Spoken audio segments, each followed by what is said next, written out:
மூகம் கரோதி வாசாலம் பங்கும் லங்கயதே கிரிம் யத்கிருபா தமகம் வந்தே பரமானந்த மாதவம்.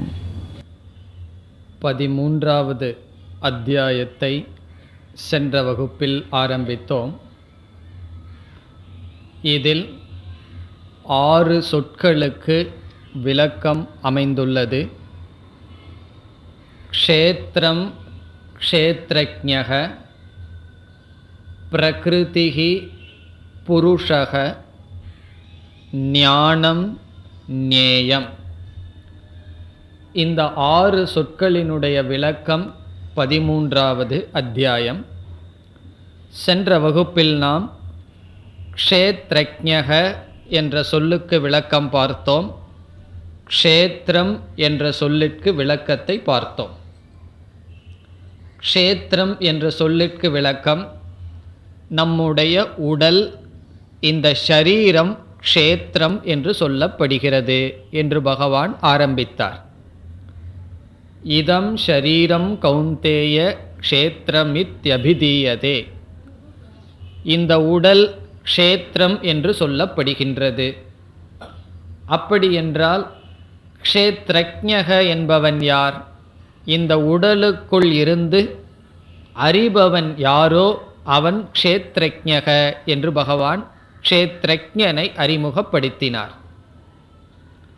பிறகு முக்கியமாக என்ன செய்தார்? அடுத்ததாக க்ஷேத்ரஜ்ஞம் சாபிமாம் வித்தி, அந்த க்ஷேத்ரஜ்ஞனே நான் ஈஸ்வரன் என்று ஜீவ பிரம்ம ஐக்கியத்துடன் 13வது அத்தியாயத்தை துவங்குகின்றார். க்ஷேத்திரம் என்றால் விளைகின்ற பூமி. அதை ஷரீரத்திற்கு உதாரணமாக சொல்லி, இந்த க்ஷேத்திரத்திற்குள் எந்த ஒரு சொரூபம் அறிவு சொரூபமாக இருக்கிறதோ அது க்ஷேத்ரஜ்ஞः என்று சொன்னார். அந்த க்ஷேத்ரஜ்ஞனே நான் என்று கூறினார். அதற்கு பிறகு 2 ஸ்லோகங்களில் இந்த க்ஷேத்திரத்தை பற்றி நான் மீண்டும் விளக்க இருக்கின்றேன் என்று அறிமுகப்படுத்துகிறார்.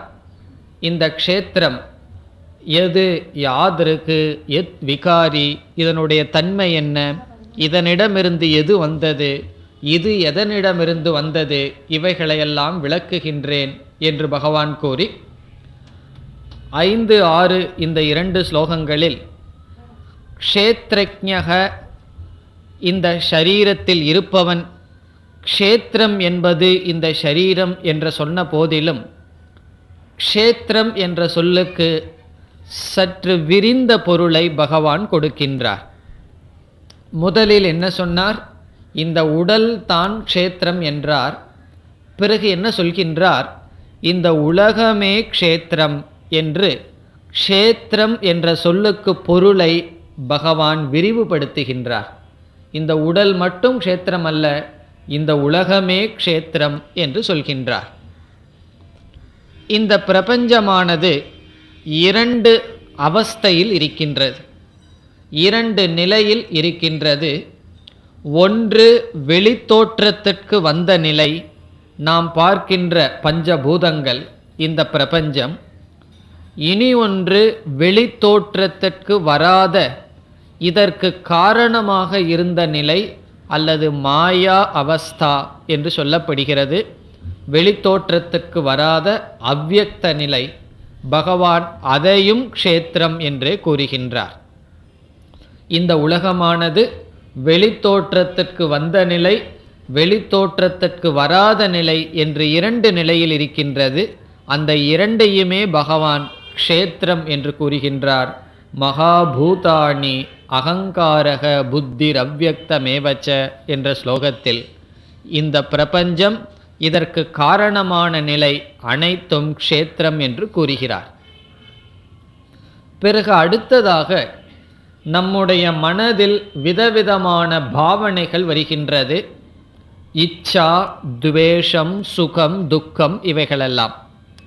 இச்சா என்றால் ஆசை, துவேஷம் என்றால் வெறுப்பு, சுகம் நமக்கு தெரிந்தது, துக்கம் துயரம்.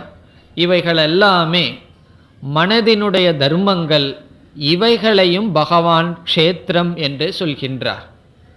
இதிலிருந்து மனம் என்பது ஜடமானது, அதில் இருக்கின்ற சில உணர்வுகளும் கூட க்ஷேத்திரம் என்றே பகவான் வர்ணித்து, க்ஷேத்திரம் என்ற சொல்லுக்கு முதலில் ஷரீரம் என்று பொருள் சொல்லி இரண்டாவதாக என்ன செய்து விடுகின்றார், இந்த அகில பிரபஞ்சமும் இதற்கு காரணமான மாயை, அவைகள் அனைத்துமே ஜடம், க்ஷேத்திரம் என்று சொல்லி முடிக்கின்றார்.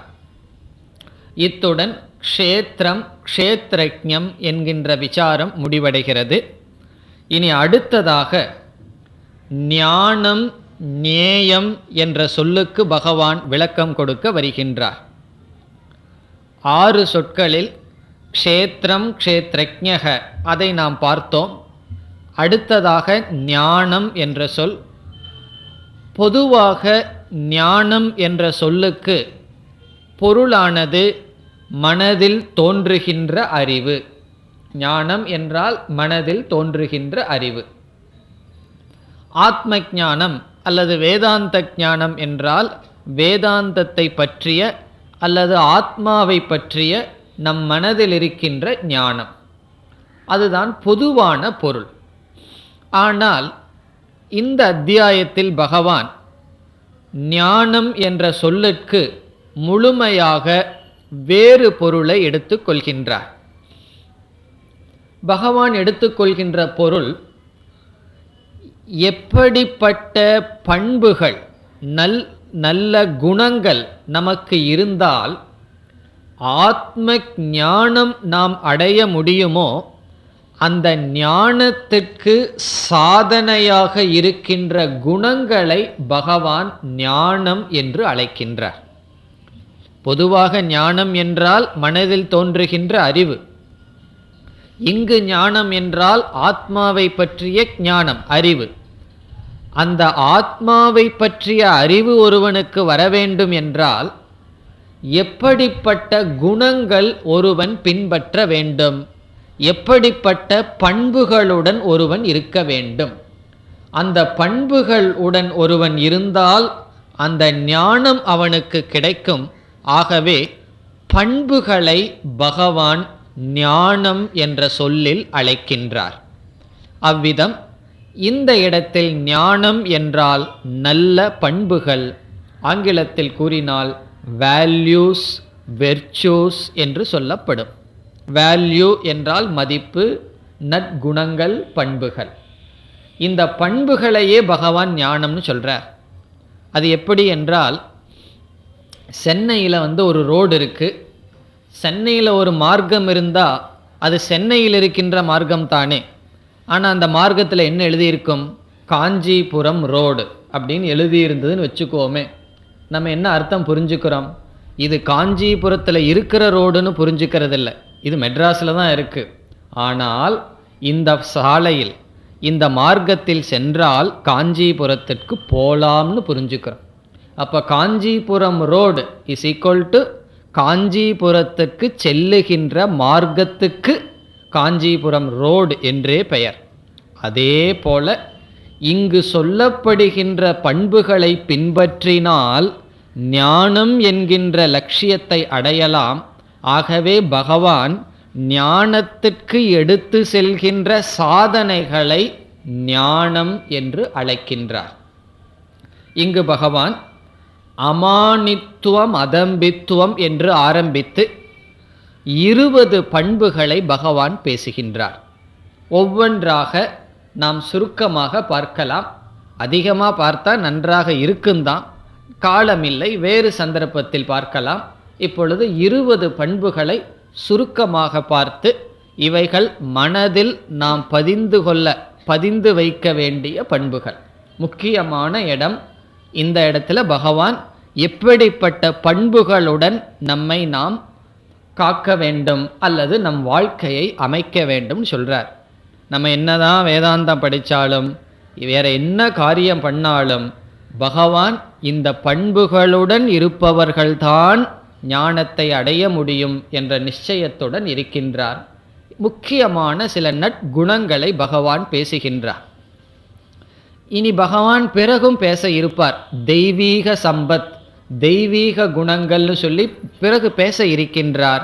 ஏற்கனவே பகவான் பேசினார், இந்த இடத்திலும் முக்கியமாக பேசுகின்றார். நாம் 13வது அத்தியாயத்திலிருந்து என்ன கருத்துக்கள் அதிகமாக வரும்னு பார்த்தோம். 3 கருத்துக்கள் பார்த்தோம். ஒன்று ஜீவ பிரம்ம ஐக்கியம், அது ஏற்கனவே வந்தது. இரண்டாவது நல்ல பண்புகள் இதற்கு பிறகு பேசப்படும். பிறகு ஆசுர சம்பத்துன்னு சொல்லி எப்படிப்பட்ட குணங்கள் நமக்கு இருக்கக்கூடாதுன்னு சொல்லி எப்படிப்பட்ட குணங்கள் நமக்கு இருக்க வேண்டும் என்று பகவான் இனிமேல் பேச இருக்கின்றார். அதற்கு ஆரம்பம் இங்கு செய்கின்றார். அந்த பண்புகளையே ஞானம்னு சொல்லி விடுகிறார். காரணம் என்ன? இந்த பண்புகள் இருந்தால்தான் ஞானமானது நமக்கு வரும். இவ்விதம் பகவான் பேசுகிறார். இதில் அர்ஜுனனுடைய கேள்வி இல்லாமல் நாம் கீதையை பார்த்தால் 7வது ஸ்லோகத்தில் ஆரம்பிக்கின்றது. ஆரம்பித்து 11வது ஸ்லோகம் வரை பகவான் 20 பண்புகளை பேசுகின்றார். இனி நாம் ஒவ்வொரு பண்புகளாக எடுத்துக்கொண்டு பார்க்கலாம். முதல் எப்படி ஆரம்பிக்கின்றார்? முதல் ஸ்லோகத்திலேயே 9 பண்புகளை பேசிவிடுகிறார்.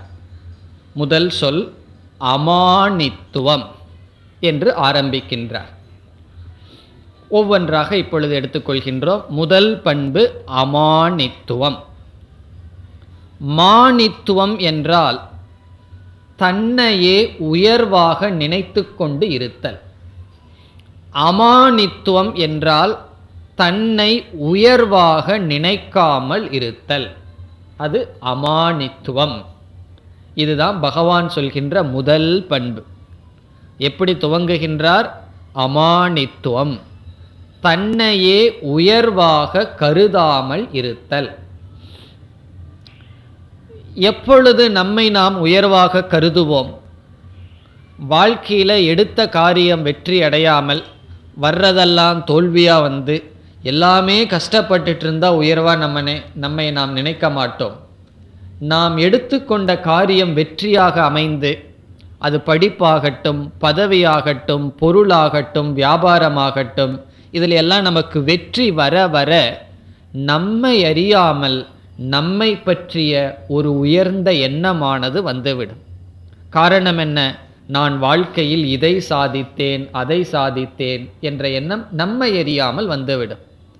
அது மட்டுமல்லாமல் சாஸ்திரத்திற்குள் வந்து ஜபம், தியானம் அல்லது வேறு சில நல்ல குணங்களை நாம் வளர்த்தி விட்டால் அதோடு நம்முடைய முயற்சி இல்லாமல் சில தவறான குணங்களும் வந்துவிடும். தவறான குணங்கள் நமக்கு வர நம்ம முயற்சி பண்ண வேண்டிய அவசியமே இல்லை. அது இயற்கையாக நமக்கு வரும். நல்ல குணம் வர்றதுக்கு தான் நம்ம முயற்சி பண்ணணும். தண்ணியை விட்டோம் அப்படின்னா இயற்கையாக கீழே போகும். ஆனால் டேங்கில் தண்ணி போகணும்னா முயற்சி பண்ணணும் அல்லவா? அப்படி நம்ம மனசை கெட்டு போக வைக்கணும்னு சொன்னால் என்ன செய்யணும்னு யாருக்கிட்டையும் கேட்க வேண்டாம். காரணம் என்ன தெரியுமா? அதை பேசாமல் அப்படியே விட்டுருங்க, கெட்டு போயிடும். ஒரு முயற்சியும் பண்ணாமல் விட்டால் மனதுக்கு எல்லா விதமான அசுர குணங்களும் வந்துவிடும். நல்லதாக மாற்றணும்னா முயற்சி செய்ய வேண்டும். அப்படி நம்மை பற்றியே உயர்வாக நினைத்தல் அது கூடாது என்று ஆரம்பிக்கின்றார். சில கதைகளெல்லாம் நீங்கள் படித்திருப்பீர்கள். தபம் செய்து கொண்டிருப்பார், தான் தப வலிமை அடைந்து விட்டோம்னு கர்வம் வந்துடும். பிறகு யாராவது ஒரு சிறுவன் அவனுக்கு போதிப்பார். இப்படியெல்லாம் கதை படிக்கிறோம். இதனுடைய அர்த்தம் என்னன்னா, எப்படிப்பட்டவர்களுக்கும் சில சமயங்களில் தன்னை பற்றிய உயர்வான எண்ணம் விடுகிறது. தலையில் அவர் கனமாக இருக்குன்னு சொல்கிறோம் அல்லவா, அதெல்லாம் விடுகிறது. அப்படி வரக்கூடாது என்று ஆரம்பிக்கின்றார். நம்ம படிச்சிருக்கலாம், வாழ்க்கையில் பெரிய ஏதாவது காரியத்தை சாதிச்சிருக்கலாம். எதுவுமே நம்மை உயர்வாக நினைக்க வைக்கக்கூடாது. இதை நம்ம வாழ்க்கையில் சிந்திச்சு பார்த்தா, நம்ம எதை நினச்சி பெருமைப்படுறோமோ அதைவிட பெருமை மேலாக அடைந்தவர்கள் எத்தனையோ பேர் இருக்கிறார்கள். அவர்களை பார்க்கும்போது நம்ம பெருமைப்படுறதுக்கு எந்த விதமான நியாயமும் கிடையாது. சில சமயம் இருக்கிறத நினச்சி பெருமைப்படுவோம், சில சமயம் இல்லாததை இருக்கிறதாக நினச்சிட்டு வேற பெருமைப்படுவோம். இந்த பெருமைக்கு நம்ம என்ன சொல்கிறது?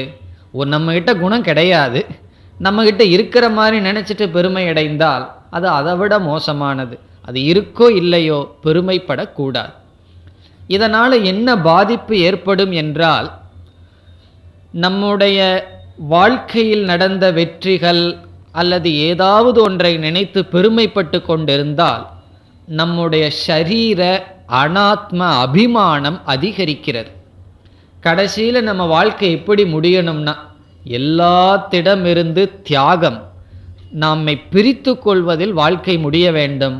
நம்ம அடைஞ்ச ஏதோ ஒன்றை ஒரு பெருசாக நினச்சி பேசிகிட்டு இருந்தோமோ அல்லது பாவனையுடன் இருந்தால் அது அனாத்ம அபிமானத்தை வளர்த்து அது நம்முடைய வாழ்க்கைக்கு உதவாது, ஞான நிஷ்டை அல்லது ஞானத்தை அடைய உதவாது. இது ஆன்மீகத்துக்கும் தன்னை உயர்வா நினைக்கிறது உகந்ததல்ல. லௌகிக வாழ்க்கையிலையும் கூட நம்மிடம் நல்ல சில குணங்கள் இருந்து கர்வம் இருந்தால் அதுவே அந்த நல்ல குணங்களை வெளிப்படுத்தாது. அதனால சொல்லுவார், அவர் நல்லவர் தான், ஆனால் கொஞ்சம் தலகணம், அதனால் அவர்கிட்ட போக முடியாதுன்னு சொல்லுவார்கள். காரணம் என்ன? நம்மிடம் நல்ல குணங்கள் பல இருந்தும் சில தவறான குணங்கள் இருந்தால் அந்த நல்ல குணத்தினால நமக்கோ மற்றவர்களுக்கோ பயனற்று போகும். ஆகவே முதல்ல ஆரம்பிக்கின்றார், அமானித்துவம், உங்களை பற்றி உயர்வாக நினைக்காதீர்கள். அது ஜாதி நிமித்தமாகவோ அல்லது அறிவு நிமித்தமாகவோ பொருள் நிமித்தமாகவோ எந்த நிமித்தத்திலும், எந்த நிமித்தம்னா காரணத்தை கொண்டு நம்மை உயர்வாக நினைக்க கூடாது. அது முதல் குணம். இனி இரண்டாவதாக அதம்பித்துவம். அமானித்துவம் என்பது மனதளவில் நம்மை உயர்வாக நினைத்தல், அது கூடாதுன்னு சொன்னார். அதம்பித்துவம் என்றால் வெளி காட்டுகின்ற விஷயத்தில் நாம் தம்பமாக இருக்கக்கூடாது, ஆடம்பரமாக இருக்கக்கூடாது. நம்முடைய தர்மத்தை நாமே வெளிக்காட்டி கொள்ளக்கூடாது. நாம் செய்கின்ற நல்ல காரியங்களை வெளிப்படுத்தக்கூடாதுன்னு சொல்றார்.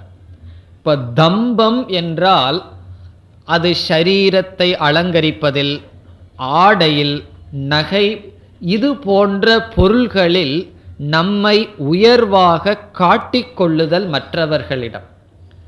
மானித்துவம் என்பது நம்மை உயர்வாக நினைத்தல்.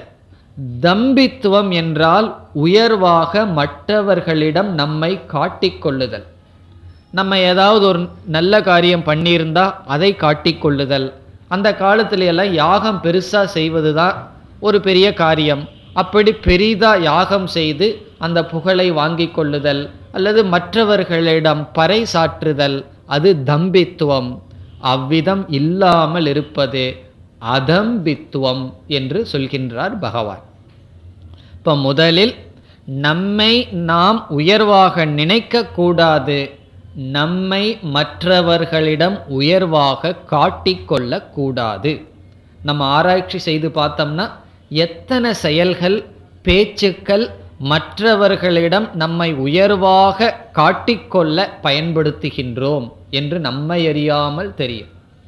எந்த ஒன்று செயலிலும் நம்முடைய பெருமையை நாம் காட்டிக்கொள்ள விரும்புகின்றோம். இதெல்லாம் இயற்கையாக வருகின்ற தோஷம். இது தவறு கிடையாது.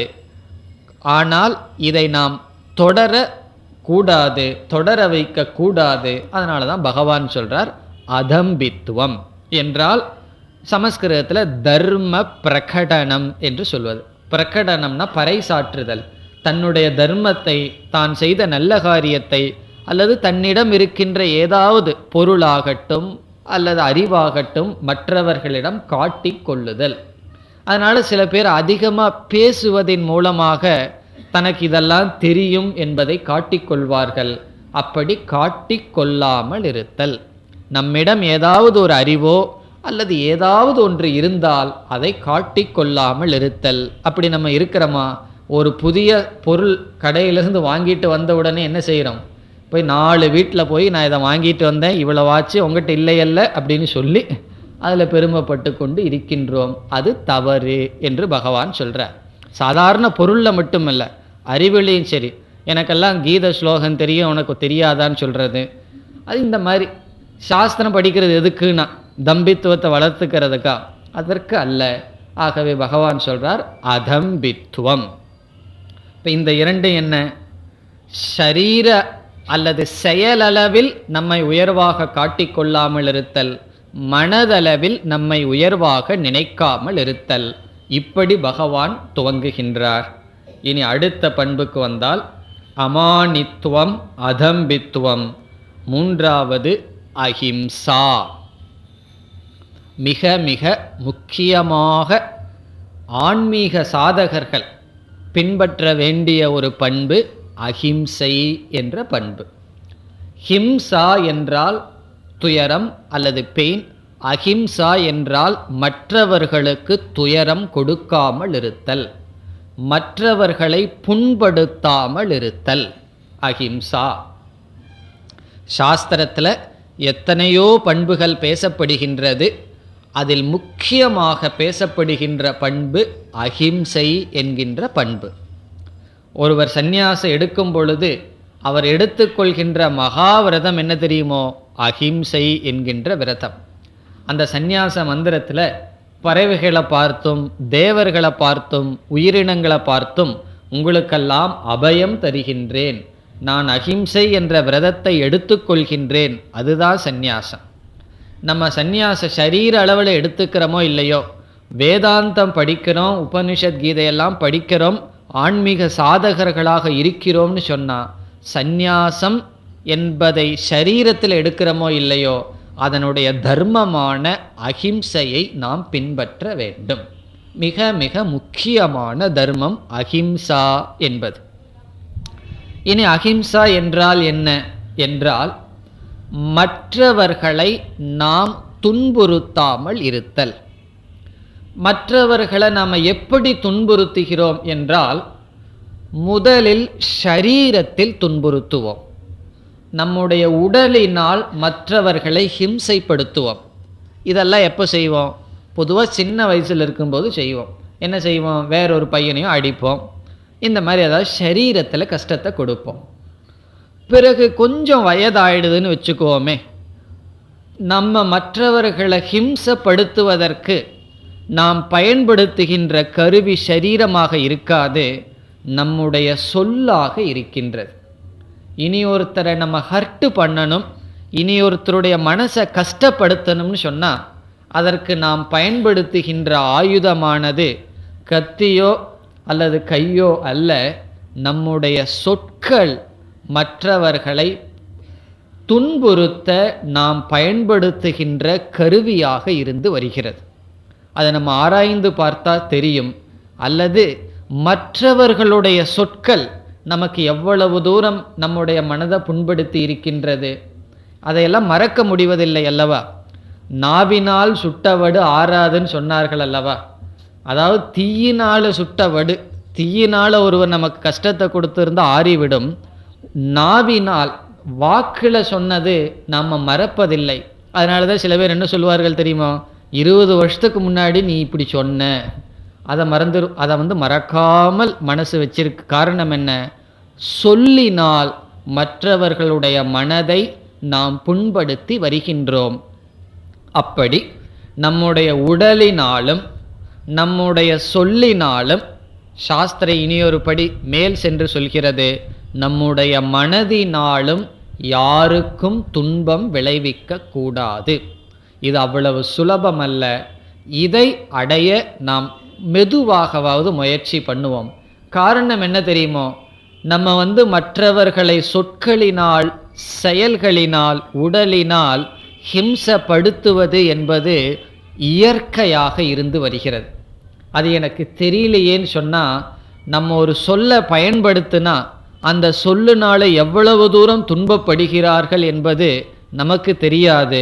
துன்பப்படுகின்ற மனதை அவருக்குத்தான் தெரியும்.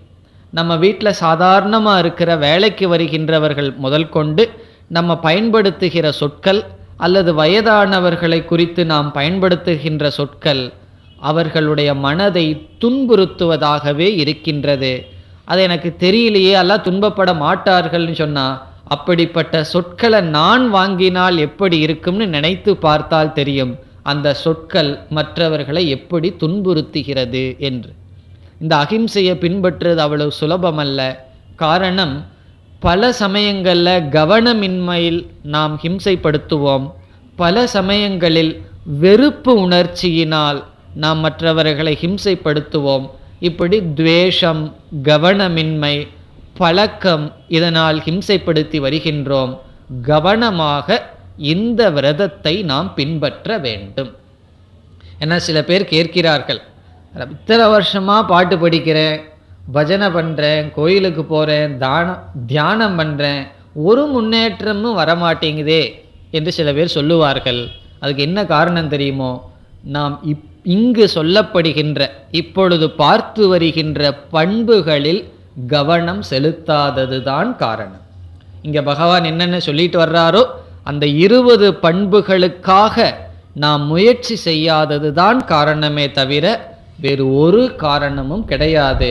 அதில் முக்கியமாக நாம் பின்பற்ற வேண்டிய சாதனை அஹிம்சா. சில விரதங்களை மகாவிரதம் என்று சொல்வார்கள். அதில் வருகின்ற விரதம் அஹிம்சா, சத்தியம் முதலிய விரதங்கள் பேசப்படும். அதில் சத்தியமும் அஹிம்சையும் முக்கியமான இடத்தை பெறுகின்றது. அதை பகவான் இங்கு சொல்றார், அஹிம்சா என்று சொல்கின்றார். இப்போ ஒவ்வொரு நிமிடமும் நம்முடைய சொல், நம்முடைய செயல், நம்முடைய பாவனை, நம்முடைய உடல், மற்றவர்களுடைய மனதை புண்படுத்துகிறதா இல்லையா என்று பார்த்து கவனமாக நாம் கையாள வேண்டும். இப்படி சொன்ன உடனே நமக்கு என்ன தோணும்? மற்றவர்களெல்லாம் இப்படி பார்த்தா பண்ணுறாங்க, அவர்கள் துக்கப்படுத்தலாம், நான் ஏன் துக்கப்படுத்தக்கூடாதுன்னு சொன்னால் அதுக்கு நம்ம என்ன உதாரணம் சொல்கிறது? அவர்கள் அப்படி செய்தால் நானும் அப்படி செய்ய வேண்டும் என்பதற்கு உதாரணம், நாம் பாதையில் போயிட்டுருக்கும் பொழுது நாயானது நம்மை கடித்தால் நம்ம என்ன செய்யணுமா? திருப்பி கடிக்கணுமா என்ன? இல்லை நானும் திருப்பி கடிப்பேன்னு சொன்னால் பிறகு அதற்கு நமக்கு என்ன வித்தியாசம்? வித்தியாசம் இல்லை அல்லவா? இப்படி ஒரு வேறுபாடு வேண்டும்னு சொன்னால் என்ன செய்யணும்னா அந்த லாஜிக்கே இருக்கக்கூடாது. அவர்கள் இப்படி செய்கிறார்கள், பேசுகிறார்கள், அதனால தான் நான் திருப்பி பேசினேன்னு நம்ம சொல்லவே கூடாது. அவர்கள் அப்படி பேசுகிறார்கள்னா அவர்கள் அப்படி இருக்கட்டும், நான் அப்படி இல்லை.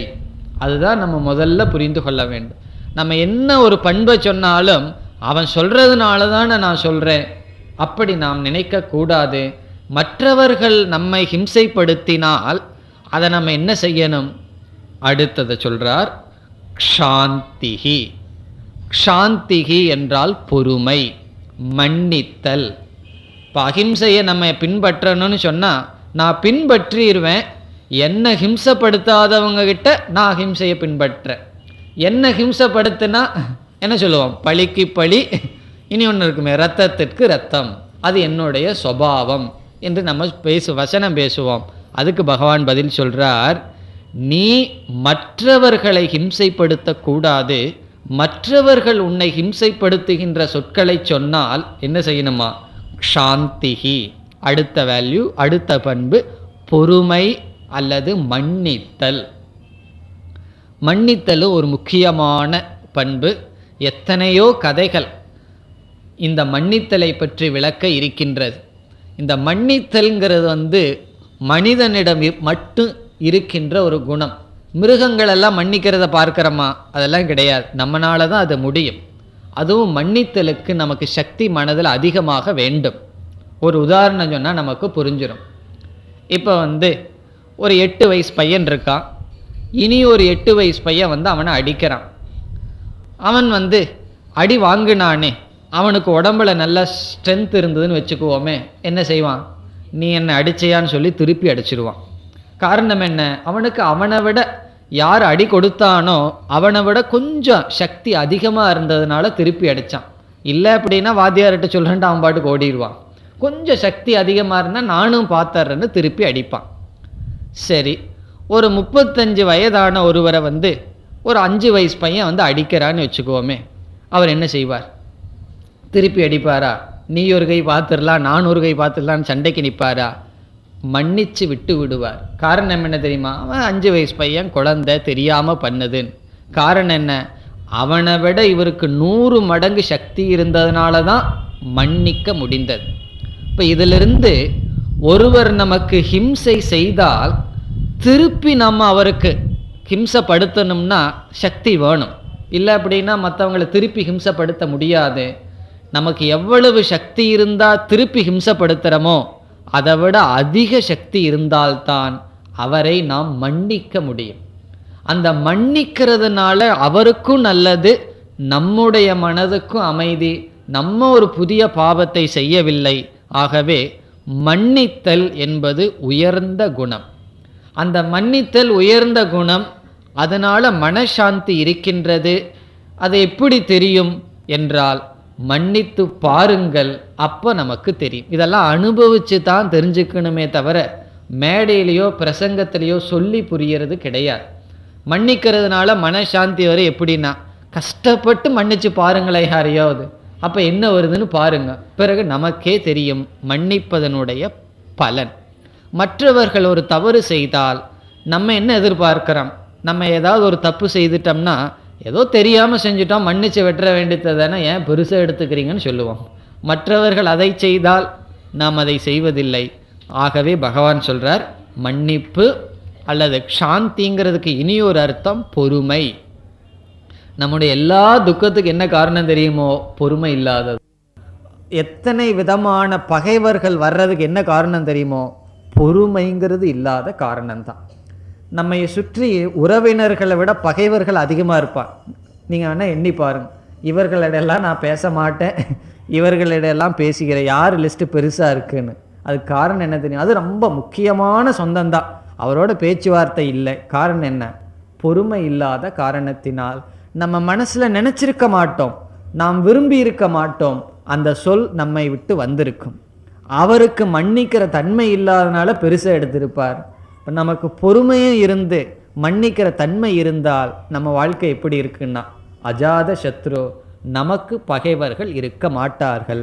நமக்கு பகைவர்கள் இல்லைன்னு சொன்னால் அந்த மனம் எப்படின்னா சாந்தமான மனம். இந்த மனதில் தான் பகவான் சொல்ல போகிறார், ஆத்ம ஞானமெல்லாம் வரும். எல்லாரோடையும் ரகலை பண்ணிட்டு எல்லா சண்டையும் பண்ணிட்டு வந்து இங்கே உட்கார்ந்தோம்னா என்ன வரும்னா ஒன்றும் வராது. அந்த சப்தம் காதில் விழுகும், சில சமயம் விழாமல் போகும். ஏன்னா யாரையாவது திட்டிட்டு வந்திருப்போம், இல்லை யாரையாவது திட்டணும்னு திட்டம் போட்டுட்டு இங்கே உட்கார்ந்துட்டு இருப்போம், என்ன உள்ளே போகுமா? ஆகவே பகவான் சொல்கிறார், சாந்திஹி, பொறுமை. இப்போ இது வரைக்கும் எவ்வளவு பண்பு பார்த்தோம்? அமானித்துவம், அதம்பித்துவம், அஹிம்சா, சாந்திஹி. இந்த அஹிம்சாங்கிறத நம்ம ஜபம் மாதிரி பண்ணணும். இதை பற்றி பல மணி நேரம் நம்ம பேசலாம். இப்போ அடுத்த வேல்யூக்கு போக முடியாதுன்னு சொல்லி நம்ம வேகமாக செல்கின்றோம். நம்ம எத்தனையோ ஜபம் பண்ணுறோம் அல்லவா, அதில் பெரிய ஜபம் அஹிம்சை. நான் யாருக்கும் ஹிம்சப்படுத்த மாட்டேன், அதுக்கு ஆன சக்தி வேணும்னு பகவானிடம் பிரார்த்தனை செய்ய வேண்டும். இந்த அஹிம்சையை பின்பற்றணும்னா பொறுமை வேணும். அதனால தான் அடுத்ததே சொல்லிட்டார் பகவான், பொறுமைக்காக முயற்சி செய்ய வேண்டும். இனி அடுத்தது என்ன? ஆர்ஜவம். ஆர்ஜவம் என்றால் நேரடியாக இருத்தல், ஸ்ட்ரெயிட் ஃபார்வர்டுன்னு அர்த்தம். அதாவது நம்முடைய உடல், நம்முடைய சொல், நம்முடைய சிந்தனை, இந்த மூன்றும் ஒரே கோட்டில் இருப்பதற்கு ஆர்ஜவம் என்று பெயர். நம்ம எதை நினைக்கிறோமோ அதை சொல்கிறோம், எதை சொல்கிறோமோ அதை செய்கின்றோம், அதற்கு பெயர் ஆர்ஜவம். நம்ம செய்கிறது ஒன்று, சொல்கிறது ஒன்று, நினைக்கிறது ஒன்று. அது என்ன சொல்கிறது? அது ஆர்ஜவம் அல்ல. இப்போ ஆர்ஜவம்னு சொன்னால் நம்ம எதெல்லாம் நினைக்கிறோமோ அதையெல்லாம் சொல்லணும்னு அர்த்தம் இல்லை. நினைக்கிறதையெல்லாம் சொல்லிட்டு இருந்தால் என்ன ஆகிறது?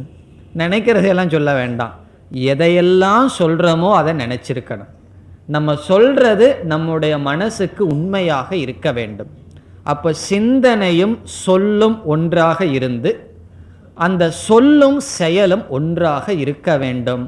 அது ஆர்ஜவம். அது ஒரு பண்பாக பகவான் கூறுகிறார். ஒருவரிடம் நான் இத்தனை மணிக்கு வர்றேன்னு சொல்லிட்டோம்னு வச்சுக்குவோமே, என்ன செய்யணும்? அத்தனை மணிக்கு நம்ம போகணும். அது சொல்கிறது தான், போகணுங்கிறது இல்லையே. அதெல்லாம் நம்ம பொதுவாக நம்ம இந்தியாவில் பங்க்சுவாலிட்டிங்கிறதே கிடையாது. 6 மணிக்கு இந்த நிகழ்ச்சி ஆரம்பிக்கும்னு சொன்னால் 6:30 மணிக்கு தான் ஸ்டேஜெல்லாம் போடுவார்கள். காரணம் என்ன? 6 மணிக்குன்னு சொல்லுவோம், 6:30 மணிக்கு இன்னும் எல்லாம் ரெடி பண்ணால் 7 மணிக்கு ஆரம்பிப்போம். வர்றவங்களுக்கு அவங்க 6 மணிக்குன்னு சொன்னால் 7 மணிக்கு தான் ஆரம்பிப்பாங்கன்னு தெரிந்து வருவார்கள். அதனால் 2க்கு சரியாக போகுது, ஒன்றும் கஷ்டம் வர்றதில்லை. இவங்க 6 மணின்னு போட்டால் 7 மணிக்கு இவங்க ஆரம்பிக்கிறதுக்கும் அவங்களும் அது கரெக்டாக தெரிஞ்சு வர்றதுக்கும் ஆரம்பிக்கும். நம்ம வகுப்பு அப்படி இல்லைன்னு நினைக்கிறேன். காரணம் என்ன, சரியாக 6:30க்கு ஆரம்பிச்சிடுறோம். அதனால் என்ன செய்யணும், ஆர்ஜவம் முடிஞ்ச வரைக்கும். ஏதாவது சில நாள் வீட்டில் வேலை இருக்குது வந்துடுறோம், பரவாயில்ல. நான் ஆசிரமத்தில் இருந்தால் ஒரு வேலையும் கிடையாது, முன்னாடியே போய் 10 நிமிஷம் உட்காந்துக்கலாம். உங்களுக்கெல்லாம் எவ்வளவோ வேலை இருக்கும், டிராஃபிக் ஜாம் எப்போ வேணாலும் ஆகலாம், அதெல்லாம் தவிர்க்க முடியாதது. ஆனால் பொதுவாக நம்ம மனசில் எப்படி இருக்கணும், நம்ம ஒரு செயல், நம்முடைய சொல், நம்முடைய சிந்தனை நேரடியாக இருக்க வேண்டும். அதுக்காக நம்ம கவனமாக முயற்சி செய்ய வேண்டும். நம்ம எதை நினைக்கிறோமோ எதை சொல்கிறோமோ அதை நாம் செய்ய வேண்டும். அப்படி இருப்பது ஆர்ஜவம் என்று சொல்லப்படுகிறது. காரணம் என்னவென்றால், நம்ம பாரமார்த்திக சத்தியத்தை தெரிஞ்சுக்க முயற்சி பண்ண போகிறோம். அது முழுமையான சத்தியம். அந்த சத்தியத்தை தெரிஞ்சுக்கிறதுக்கு இந்த வியாவகாரிக சத்தியமானது அவசியம். விவகாரத்திலேயே சத்தியம் இல்லை என்றால் எப்படி நாம் பாரமார்த்திகமான சத்தியத்தை தெரிந்து கொள்வது? என்ன செய்யலாம்? என்பது அடுத்த பண்பாக பகவான் கூறினார். சிந்தனை, சொல், செயல், இந்த மூன்றும் நேர்கோட்டில் இருத்தல் ஆர்ஜவம் என்பது. இவ்விதம் அமானித்துவம், அதம்பித்துவம், அஹிம்சா, க்ஷாந்திகி, ஆர்ஜவம். இனி அடுத்ததாக ஆச்சாரிய உபாசனம் என்பது அடுத்த பண்பாக கூறுகின்றார். ஆச்சாரியக என்றால் குரு, ஆசிரியர். உபாசனம் என்றால் சேவை, குருவுக்கு செய்கின்ற சேவை, குருவை நமஸ்கரித்தல். இது நம்முடைய நாட்டில் மட்டும் இருக்கின்ற ஒரு உயர்ந்த பண்பு. பொதுவாக மற்ற நாடுகளிலெல்லாம் ஆசிரியர் இருந்தால் ஆசிரியருக்கும் மாணவனுக்கும் ஒரு பூஜ்யத்துவம், வழிபடுவதற்கு தகுந்தவர் குரு என்றெல்லாம் பார்க்க மாட்டார்கள். ஆனால் நம்முடைய சம்பிரதாயத்தில் அவ்விதம் இல்லை. குறிப்பாக எந்த ஆசிரியராக இருந்தாலும் அவர்களை நாம் வணங்க வேண்டும் என்பது நம்முடைய கலாச்சாரம். குறிப்பாக இங்கு வேதாந்த ஆசிரியரிடம் எப்படிப்பட்ட பாவனை இருக்க வேண்டும் அதை சொல்கின்றார். ஆச்சாரிய உபாசனம். இங்கு உபாசனம் என்றால் தியானித்தல் அல்லது பணிவிடை செய்தல், குருவுக்கு சேவை செய்தல், குருவை வணங்குதல். இதனால் என்ன பிரயோஜனம் என்றால், நாம் ஆசிரியரை வணங்கினால் உண்மையில் அவருடைய சரீரத்தை வணங்கவில்லை, அவரிடம் இருக்கின்ற ஞானத்தை நாம் வணங்குகின்றோம். ஆசிரியருக்கு செய்கின்ற சேவையினால் மாணவனுக்கு முதலில் மன தூய்மை வருகின்றது, சித்த சுத்தியானது வருகின்றது. எல்லாத்தையும் விட்டுட்டு குருகுலத்தில் போய் குருவுக்கு சேவை செய்யும் பொழுது மன தூய்மையை அடைகின்றார். அது மட்டுமல்லாமல் நாம் யாருடன் அதிக தொடர்பு வைத்து அவருக்காக சேவை செய்து வருகின்றோமோ நம்மை அறியாமல் அவரிடம் இருக்கின்ற குணங்களெல்லாம் நமக்கு வாய்க்கின்றது. இப்போ ஒரு குரு இருக்கின்றார், அவருக்கு சேவை செய்து அவருடன் இருந்து அவரை வணங்கினால் அவரிடம் இருக்கின்ற குணங்களெல்லாம் நம்மை அறியாமல் நமக்கு விடுகின்றது. ஆகவே ஆசிரியரை நாம் வணங்குதல் அது ஒரு பண்பாக சொல்கின்றார். குறிப்பாக இது வேதாந்தத்தில் மிக முக்கியம். ஏனென்றால் வேதாந்தத்தில் ஆசிரியர் உபதேசிக்கின்ற கருத்தானது ஆரம்பத்தில் நம்முடைய அறிவுக்கு பிடிபடாது. மாணவன் துக்கப்பட்டு வருவான். குரு என்ன உபதேசம் பண்றார், நீ ஆனந்த சுரூபம்னு சொல்லுவார். துக்கப்பட்டு வருகின்ற மாணவனிடம் நீ அழியாதவன் ஆத்மஸ்வரூபம்னு சொன்னா எப்படி அவனுக்கு ஸ்ரத்தை வரும் என்றால், அந்த ஸ்ரத்தை வர வேண்டும் என்றால் குருவுக்கு செய்கின்ற சேவை, அவரோடு வைக்கின்ற இணக்கத்தினால்தான் இந்த ஸ்ரத்தையானது சாஸ்திரத்தில் நமக்கு வரும். ஆகவே பகவான் அதை ஒரு பண்பாக கூறுகின்றார், ஆச்சாரிய உபாசனம். நம்முடைய வாழ்க்கையிலும் எந்த வித்யா, எந்த ஞானத்தில் நாம் உயர்ந்து சென்றிருக்கின்றோம் என்றால், எந்த ஆசிரியரிடமிருந்து நல்ல இணக்கத்துடன் ஞானத்தை பெற்றோமோ அந்த ஞானத்தில் உயர்ந்திருப்போம். இப்போ உதாரணமாக பள்ளியிலும் கூட ஒருவனுக்கு கணக்கு நல்லா வருதுன்னு சொன்னால் அந்த ஆசிரியரோடு நல்ல இணக்கம் இருந்து நன்கு அவன் பயன்படுத்தி இருப்பான் என்பது பொருள். அதே போல வேதாந்தத்தில் ஞானம் நமக்கு வர வேண்டும் என்றால் அந்த ஆசிரியரை நாம் வணங்க வேண்டும். இப்படித்தான் பரம்பரையாக ஞானத்தை அடைந்து வந்தார்கள். அது ஒரு பண்பு. இனி அடுத்ததாக சௌச்சம். சௌச்சம் என்றால் தூய்மை என்பது பொருள். இங்கு பகவான் உடல், சுற்றுப்புறம், நாம் இருக்கின்ற இடம், இவைகளை தூய்மையாக வைத்தல் ஒரு பண்பாக கூறுகிறார். இதெல்லாம் எப்போ சொல்ல வேண்டியது, எப்போ பகவான் சொல்றார்? இதெல்லாம் நம்முடைய குணமாக சிறு வயதிலிருந்து வர வேண்டியது. அதையும் பகவான் இங்கு கூறுகின்றார். சௌச்சம் என்றால் தூய்மை. தூய்மைன்னு சொன்னால் நம்முடைய ஆடை, நம்முடைய சுற்றுப்புற சூழ்நிலை, நாம் வசிக்கின்ற இடம், பிறகு இவைகளெல்லாம் தூய்மையாக இருக்கணும். அது மட்டும் அல்ல, நம்ம இருக்கிற தெரு, நம்ம சுற்றி இருக்கிற அனைத்தும் தூய்மையாக வச்சிருக்கணும். அதை பகவான் கூறுகின்றார். காரணம் என்ன? பிரம்மன் தூய்மையான சொரூபம். அந்த பிரம்மத்தை அடைய வேண்டுமென்றால் எல்லா விதத்திலும் தூய்மையாக இருக்க வேண்டும். நம்ம சுற்றுப்புற சூழ்நிலையை தூய்மையாக வச்சுக்கிறோமோ இல்லையோ, பகவத்கீதை புஸ்தகத்தையாவது தூய்மையாக வச்சிருக்கணும். கொஞ்ச நாளைக்கு அப்புறம் முன்னாடி 4 அட்டை பின்னாடி 4 பக்கம் இல்லாமல் போகக்கூடாது. எல்லா பொருள்களையும் தூய்மையாக வைத்து பழகுவது ஒரு ஒழுக்கம். அதை பகவான் கூறுகின்றார். சௌச்சம். இனி அடுத்தது ஸ்தைரியம். ஸ்தைரியம் என்றால் மன உறுதி. நாம் எடுத்துக்கொண்ட சாதனையில் உறுதியாக இருத்தல். இன்னும் எத்தனையோ சாதனைகள், எத்தனையோ பண்புகளை எல்லாம் நம்ம ஆரம்பிப்போம். அமானித்துவம் இதையெல்லாம் கேட்ட உடனே எப்படி இருக்கும்? இதெல்லாம் நமக்கு வந்தால் நல்லா இருக்குமேன்னு சொல்லி ஆரம்பிப்போம். கொஞ்ச நாளில் முடியாது, விட்டு விடுவோம். அப்படி இல்லாமல் உறுதியாக இருத்தல்.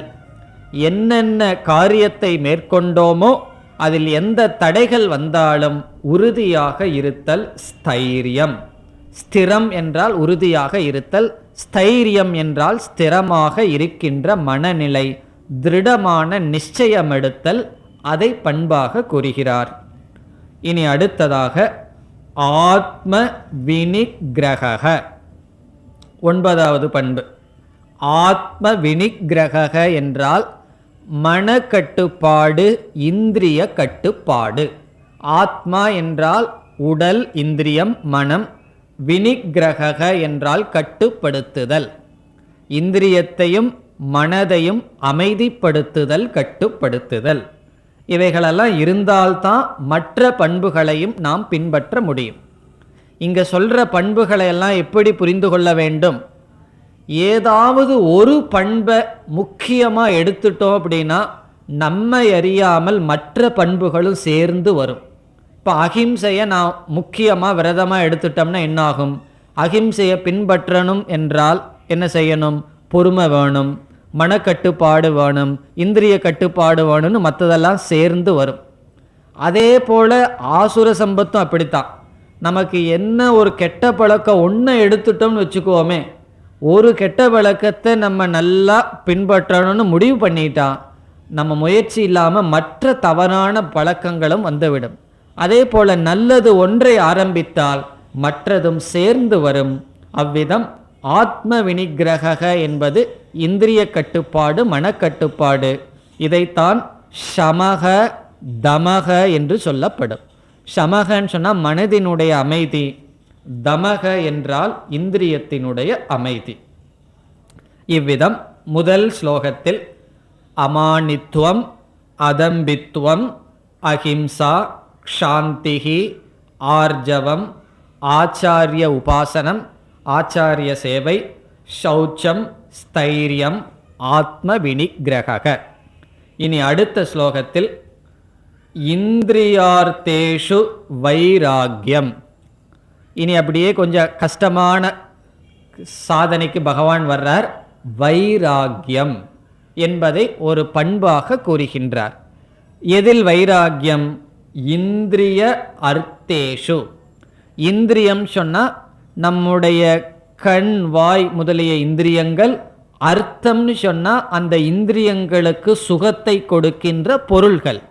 அதில் வைராகியத்தை உடையவனாக இருக்க வேண்டும். நம்ம வைராகியம்ங்கிறதுக்கு தவறான ஒரு கருத்தை வச்சுட்டு இருக்கோம். வைராகியம் என்றால் வெறுப்பு என்ற எண்ணமும் சிலருக்கு இருக்கிறது. இங்கு வைராகியம்னா வெறுப்பு அல்ல, விருப்பு அற்ற நிலை வைராகியம். எந்த பொருளையும் போகத்திற்கான பொருள் என்று நினைக்காமல் இருத்தல் வைராகியம். விஷயங்களில் விருப்பு வெறுப்பு இல்லாமல் இருத்தல், அது வைராகியம். இனி அடுத்தது அனகங்கார ஏவச்ச. அனகங்காரக என்றால் இந்த உடலில் அபிமானத்தை குறைத்து பழகுதல். அகங்காரம்னு சொன்னால் உடலை நான்னு சொல்கிறது அகங்காரம். இந்த உடலை நான்னு சொல்லாமல் அதில் அபிமானத்தை குறைத்து பழகுதல்.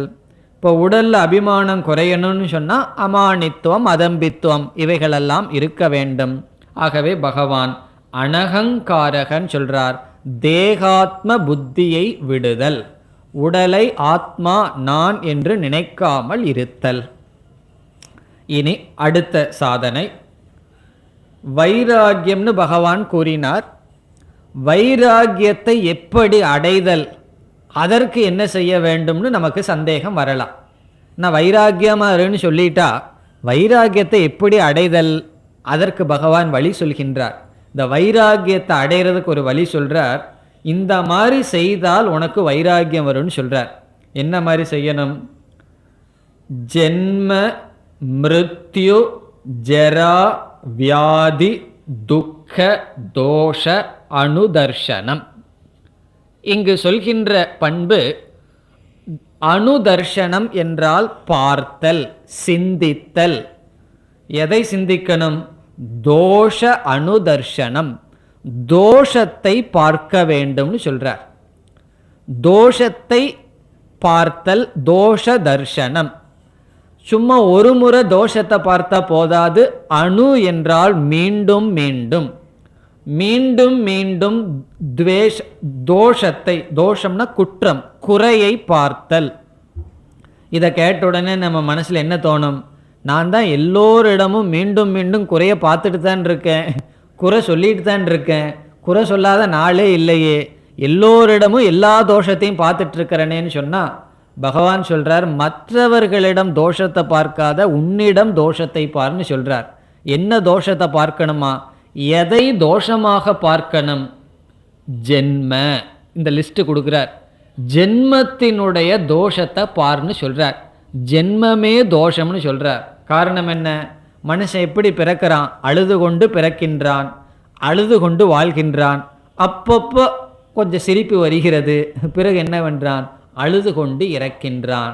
அப்போ ஜென்மமே தோஷம்னு சொல்லி பகவான் சொல்கிறார். இப்போ ஜென்மத்தில் இருக்கிற தோஷத்தை பார்க்கணும்.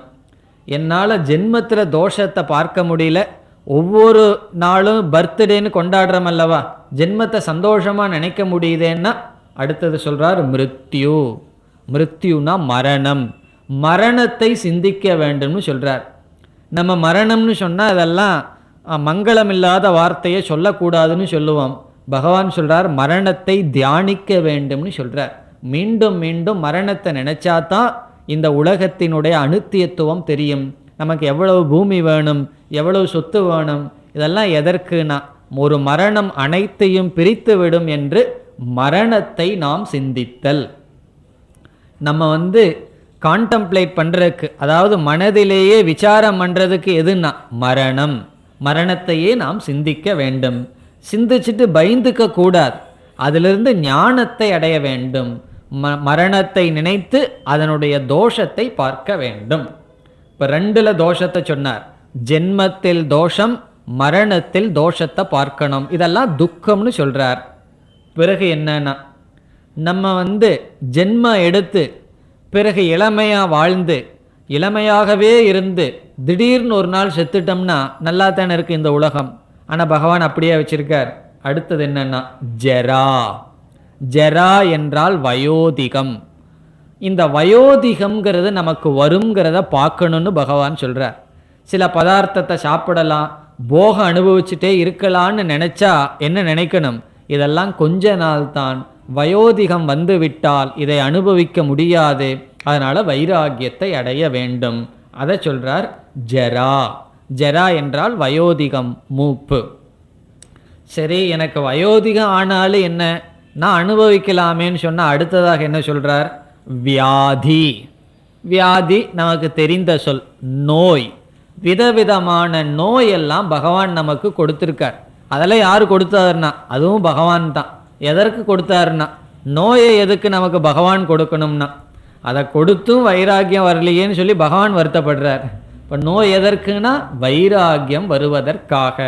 அந்த நோயினுடைய தோஷத்தை பார்க்க வேண்டும்.